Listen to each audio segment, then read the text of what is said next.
کپڑے پہنا کر دلہن سجا دیا اور کپڑے پہ چوڑیاں وغیرہ زیور میں کر کے تیار کر دیا۔ رات کو پولیس آئی اور آ کر اس لڑکی کو لے گئی اور جا کر وہ دریا کے کنارے، سمندر کے کنارے جو مندر تھا وہاں چھوڑ کر واپس آ گئے۔ صبح کو جا کر لاش اٹھا کر لایا کرتے تھے اگر کچھ ہوتی تو، ورنہ تو جلا کے راکھ ہو جاتی۔ چھوڑ کے چلے آئے۔ جب یہ چلے آئے، اس شخص نے جو زیادہ کپڑے پہن کر گیا تھا یہ اللہ والا آدمی تھا، اس نے ڈا کے نماز کی نیت باندھ لی، باوضو تو گئے تھا، نماز کی نیت باندھ لی اور قرآن پاک پڑھنا شروع کر دیا۔ اور کیا کرتا؟ موت تو برحق ہے، ڈرنا موت سے کیا ہے؟ موت سے تو ڈرنا اس کو ہے جس نے چوری کر رکھی ہو، چوریاں کر رکھی ہوں، دبے لگا رکھے ہوں، جس نے اپنا کھاتا معاملہ سارا حساب مکمل پیٹرن کر رکھا ہو، اسے کیا ڈر؟ میرے اجداد بھی ڈرتے تھے، میں بھی ڈرتا ہوں اے اکبر۔ میرے اجداد یعنی میرے بڑے، ہمارے بڑے، میرے اجداد بھی ڈرتے تھے اکبر، میں بھی ڈرتا ہوں۔ اکبر ایک شاعر گزرے ہیں، وہ کہہ رہے ہیں ہاں میرے اجداد بھی ڈرتے تھے اکبر، میں بھی ڈرتا ہوں۔ ان کو تھا اللہ سے ڈر اور مجھ کو مرنے سے، یہ فرق ہے۔ مجھے تو موت سے ڈر لگ رہا ہے، میں ہمارے بڑے جو ڈرتے تھے موت سے اس لیے ڈرتے تھے اللہ کے دربار میں پیشی ہوگی، دیکھو کیا ہوگا، ان کو حساب کتاب کا فرق، یہ فرق ہے دونوں کے ڈرنے میں۔ میرے اجداد بھی ڈرتے تھے اکبر، میں بھی ڈرتا ہوں۔ ان کو تھا اللہ سے ڈر اور مجھ کو مرنے سے۔ نماز کی نیت باندھ لی، اب وہ گاجے باجے دھوم دھام کے ساتھ وہ بلا اس میں سے نکلی، سمندر میں سے ابھرتی آ رہی ہے۔ جب ان کے قریب پہنچی، آگ کے قریب پہنچی تو ادھر سے ایک آگ چلی بڑی زور شور سے اور اس کو پورے دھکیل دیا، وہ پیچھے ہٹ گئی آگ بند۔ پھر وہ دھوم دھام سے حملہ کرنے کے لیے آئے اس کے اوپر، پھر وہ آگ چلی دھکیل دیا۔ پھر تیسری مرتبہ جب وہ آئی تو اس آگ نے وہیں اس کو جھلس دی، وہ جو آ رہی تھی بلا وہ بڑی بری طریقے سے اس کو سارے کو جھلسا کے ختم کر دیا، ہمیشہ کے یہ جھنجھٹ ختم ہو گئی۔ یہ اپنا نماز ہی پڑھتے رہے، قرآن ہی پڑھتے رہے، یہاں تک کہ صبح ہو گئی، فجر کی نماز ادا فرمائی۔ اب پولیس والے سرکاری آئے، جاؤ بھائی سے لاؤ اٹھا کے لاش، دیکھو ہے نہیں، راکھ ہے کہ نہیں، اٹھاؤ۔ جا کے دیکھیں تو وہاں کیا ہوا، وہاں تو لڑکی کے بجائے لڑکا بیٹھا ہے، انہوں نے کپڑے بدل دیے۔ یہ کیا ہوا بھائی، یہ کیا معاملہ، تو کون؟ کہا میں وہی جسے رات چھوڑ گئے تھے یہاں، ہم تو رات لڑکی کو چھوڑ گئے تھے۔ ہاں وہ کہ لڑکی کے کپڑے رکھے ہیں، باہر سے لڑکی تھی، اندر سے میں وہی لڑکا ہوں، مرد ہوں۔ کیا ہوا کہ اسی طریقے سے ہوا، وہ بلا آئی تھی رات کو، میں اللہ کا قرآن پڑھ رہا تھا، نماز پڑھ رہا تھا، انہوں نے کہا اللہ کا قرآن کیا ہے، سناؤ دکھاؤ۔ انہوں نے پڑھ کے سنایا، ان کے دل یوں کانپنے لگے قرآن سن کر، اور سارے کے سارے تو واقعہ جان چھوٹ گئی ہمیشہ کے لیے۔ بلا دیکھو وہ ڈھیر لگا پڑا تمہاری اس کا، اور ہمیشہ کے لیے اب جان چھوٹ گئی، کبھی بھی وہ نہیں ادھر کو رخ کرے گا کوئی۔ اور قرآن شریف سنا، اللہ تعالیٰ نے ان کو ہدایت دی، بادشاہ کو کے پاس جا کر پیش کر دیا اس کو، یہ آدمی ہے، اس نے اس طریقے سے اس کو پھونک دیا، اور یہ یوں کہہ رہا ہے میں اللہ کا قرآن پڑھ رہا تھا۔ تو بادشاہ نے قرآن سنا، بادشاہ بھی ساری رعایا مسلمان ہو گئی۔ دیکھا کہاں کشتی توڑی اور کہاں سے کہاں اپنے ولی کو پہنچایا، اور کس طریقے سے ہدایت کا راستہ اللہ نے پیدا فرمایا ان کے ذریعے سے۔ ہمیں تو کوئی نہیں پوچھتا، ہمیں کیوں پوچھے گا جب ہم ہی نہیں پوچھتے اللہ کو؟ اپنی مرضی سے کھانا، اپنی مرضی سے سونا، اپنی مرضی سے نماز پڑھنا، تو یہ کوئی نماز ہے؟ یہ کوئی مسلمان نہیں ہے۔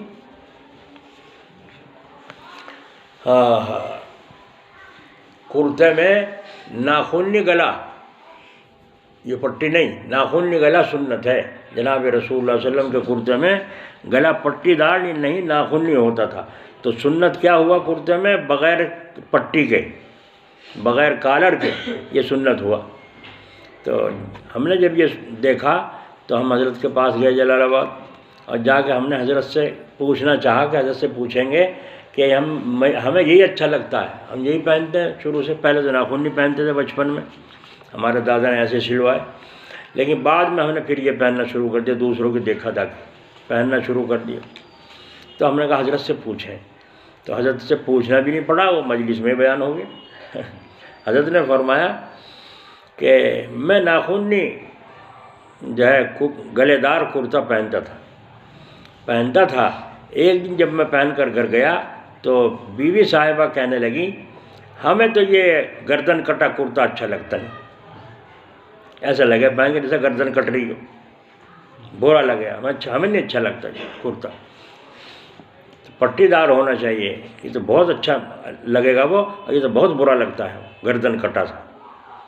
تو حضرت فرماتے ہیں میں نے پھر دوسرا کرتا سلوایا تو پٹی لگائی، جب پٹی لگا کے کرتا پہن گیا، دیکھو اب بھی تو اچھا لگ رہا ہے ماشاء اللہ تعالیٰ، اچھا لگ رہا ہے۔ تو بیوی کا خوش کرنا گناہ ہے ثواب؟ تو جب ثواب ہے تو اس کو خوش کرنے کے لیے، کیوں؟ اسے خوش کرنا مقصد نہیں، اللہ تعالیٰ کو خوش کرنا مقصد۔ انہوں نے فرمایا تمہاری بیوی تمہارے پاس مثل قیدیوں کے ہیں، مثل قیدی کے ہیں، اس قید میں رہنے والی کو تم اس کی دلجوئی کرو، اب دلجوئی کس طرح ہوگی وہ تم جانو، کسی کی بیوی کچھ چاہے، کسی کی بیوی کچھ چاہے، کسی کی بیوی یوں چاہنے لگے کہ داڑھی منڈا کے اچھا لگے ہمیں، تو پھر تھوڑی دلجوئی کرنی پڑے گی، آگے نہیں قید، خوش تو کرو مگر حد کے اندر، حد شرع کے اندر۔ اللہ اکبر۔ تو فرمایا ہم نے پہن لیا، اب ان کا انتقال ہو گیا تو بس اسی طرح پہننے چلے آ رہے ہیں۔ تو بات صاف ہو گئی کہ سنت تو وہی ہے، سنت تو وہی ہے، ناخنی گلا کا کرتا ہو، لیکن کسی مصلحت کی وجہ سے ایسا کیا گیا ہے تو یہ جائز ہے، گناہ نہیں، کسی قوم کی مشابہت نہیں جو حرام کے یا گناہ کے درجے میں آئے۔ تو اس کو فرما رہے ہیں مجبوری کی بات الگ ہے، اس کا سوال نہیں ہوگا۔ کھانا اپنی اختیاری بات ہے اور طبعی چیز ہے، مگر جس طرح چاہیں ہم کھا لیں، جس چیز کو ہم چاہیں کھا لیں، یہ نہیں ہو سکتا۔ جن چیزوں کے کھانے کی اجازت دی ہے وہی کھانا ہوں گی، اور جس طرح کھانے کے لیے کہا ہے اس طرح کھانا ہوگا۔ بکرا کھاؤ، کٹڑا کھاؤ، اس کے پھوتے بھی کھاؤ، اس کا پیشاب کرنے کا بھی کھاؤ، کیوں؟ حرام ہے؟ ہمیں نہیں پتہ کیا کہا، شریعت کیا کہہ رہی ہے؟ مکروہ ہے، کیا ہے؟ مکروہ ہے، اور جب مکروہ ہے ناپسند، مکروہ مانے ناپسند، اللہ کو شریعت میں ناپسند ہے تو ہم کیوں کھائیں، ایسا کام کیوں کریں جس سے مالک پسند نہ کرتا۔ ذبح کر رہے ہیں، گردن الگ کر دی، گردن کاٹ دی اس کی جانور کی، اور کاٹ کے پھر اس کو کھا رہے ہیں، گوشت کو، حرام ہے۔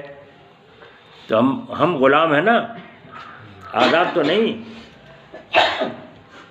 اللہ، مسلمانوں کو ہوش نہ رہی۔ آج کیا عجیب بات ہو، یہاں جامع مسجد میں یہ کھٹیک جب جو ہے بکرا مرغا ذبح کرتے ہیں، کھاتے پکاتے ہیں، تو ذبح کرانے کے لیے مسجد میں آتے ہیں، کسی کو بلا کے لے جاتے ہیں مؤذن کو، کسی کو ذرا ہمارا مرغا ذبح کر دو، بکرا ذبح کر دو۔ تو میں نے ایسے کہا اس سے، بھائی جب تم خود سارا اس کو اتارتے ہو، بناتے ہو، گوشت کھال اتارتے ہو، تو ذبح کرنے میں تمہیں کیا حرج ہے؟ تم ان سے ذبح کیوں کراتے ہو؟ اس نے کہا کہ حلالی کا ذائقہ ہی کچھ اور ہے۔ دیکھو غیر مسلم کہہ رہے ہیں کھٹی ان کا حلالی کا ذائقہ ہی کچھ اور ہے، تو حلال کے اندر ذائقہ کچھ اور کیوں آیا؟ اللہ کی اطاعت سے۔ 4 رگیں ہیں جن کا کاٹنا ضروری ہے، اگر 3 کٹی جب بھی جائز ہے، 2 کٹی تو حرام ہے۔ جس طرح کھانے کے لیے کہا اس طرح کھانا ہوگا، چاہے خرید کر کھائے چاہے بلا خریدے کھائے۔ یہ نہیں کہہ سکتا کہ آپ بھی کیا سوال کر رہے ہیں، تم اس باغ کے آم لے کر آئے ہو، ارے وہ باغ تو جب بکا تھا جب اس میں خالی پھول ہی آیا تھا، کیری کا بھی نام نہیں تھا، پھل تو کیا ہوتا، اور اس باغ کا آم تو لے کر آیا ہے کھانے کے لیے تو میں نہیں کھا سکتا، کیوں؟ جی واہ، میں تو پیسے دے کر لایا ہوں، چوری تھوڑا ہی کر کے لایا ہوں، ڈاکہ تھوڑا ہی ڈالا ہے، میں نے پیسے دیے ہیں۔ ارے جناب آپ نے کتنے ہی پیسے دیے ہوں، پھر بھی آپ کو اس باغ کا یہ آم کھانا جائز نہیں، کیوں؟ اس طرح بیچا گیا تھا جو جائز نہیں ہے۔ تو بولو آزادی ختم ہو گئی نہیں ہو گئی ہماری؟ آزادی اس کو نہیں کھا سکتے۔ اگر یہ معلوم ہو کہ یہ باغ فلاں وقت بکا تھا اور اس کا یہ آم ہے تو کھانا جائز نہیں، کتنا قید میں آ گیا۔ تو معلوم ہوا جس چیز کو کھانا چاہے کھا لے، ایسا نہیں کر سکتا جس کو جی چاہا کھا لیا، جس طرح کھانا چاہے کھا لے ایسا نہیں کر سکتا۔ اگر کوئی عذر نہیں ہے، کمر کا درد ہے یا موٹاپا ہو گیا، بیمار ہے، تو پلوتھی مار کر کھا سکتا ہے، پلوتھی مار کر کھا سکتا ہے۔ پیٹ بڑا ہو رہا ہے، کمر میں درد ہے، بیٹھا نہیں جاتا، تو پالتی مار کر کھا سکتا ہے، چہار زانو ہو کر نہیں کھا سکتا۔ یہ تو کھانے کی بات ہے جی، دنیا داری کی بات ہے۔ لوگ یہی سمجھتے ہیں کہ یہ کھانے کے اندر بھی قید میں کر رہے ہیں ہمیں، بھائی جس طرح چائے کھا لو، میز کرسی پہ کھا لو، کھڑے کھڑے کھا لو، مسلمان ہے، مسلمان ہے۔ ہاں ٹھیک ہے، عبداللہ عبد الرحمن ہے، مسلمان نام ہے۔ تو جب ایمان بالخصوص لے آیا، ساری آزادی ختم ہو گئی۔ جب کلمہ لا الہ الا اللہ پڑھ لیا، ہماری ساری آزادی ختم ہو گئی، غلامی کا طوق ہمارے گلے میں آ گیا، یوں مقید ہو گیا، یوں کھا لو، بلا بسم اللہ پڑھے ہوئے کھا لو، لیکن وہ کھانا بھی بلا شرکت شیطان نہیں ہے، جس میں بسم اللہ نہ پڑھیں، اگرچہ بظاہر نظر نہیں آ رہا ہے شیطان، مگر اس کھانے میں شریک ہو گیا۔ تو کیا کوئی شخص دشمن کو اپنی کسی چیز میں شریک کرنا گوارا کرتا ہے؟ اور شیطان دشمن ہے، دنیا جانتی ہے کہ دشمن ہے، اور یہ ہمیں معلوم کرا دیا گیا کہ بلا بسم اللہ کے تو کھانا کھائے گا تو تیرا دشمن جو شیطان ہے وہ شریک ہوگا۔ رات کو کنڈی لگاؤ مکان کی، اندر سے کنڈی لگا کے سوتے ہو، اگر بسم اللہ پڑھ کے لگا دی، شیطان باہر نکل جائے، اندر نہیں رہ سکتا، چین سے 100 پاؤں پھیلا کے۔ یہ مان چکے ہو کہ دشمن کو شریک نہیں کیا جاتا، تو پھر شیطان دشمن کو شریک کیوں کرتے ہو؟ تو بسم اللہ چھوڑ کر اس نے خود اپنے دشمن شیطان کو اپنے کھانے میں شریک کیا، تو کھانے کے اندر بھی آزادی ہماری ختم،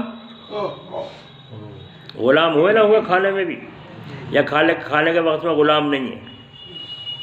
تو اس طرح کیوں کھایا تو نے؟ ہاں کوئی غیر مسلم ہے اور کوئی خاص مصلحت ہے، وہ آ گیا، آپ کھانا کھا رہے ہیں، آپ نے کہہ دیا آئیے کھانا کھائیے، وہ بھی بیٹھ گیا کھانے کے لیے، اس نے بسم اللہ نہیں پڑھی، اب آپ چونک گئے، آپ نے اس شخص سے کہا اچھا آپ نے بسم اللہ تو پڑھی نہیں، اس نے کہا بسم اللہ، اوفو آپ کون ہیں؟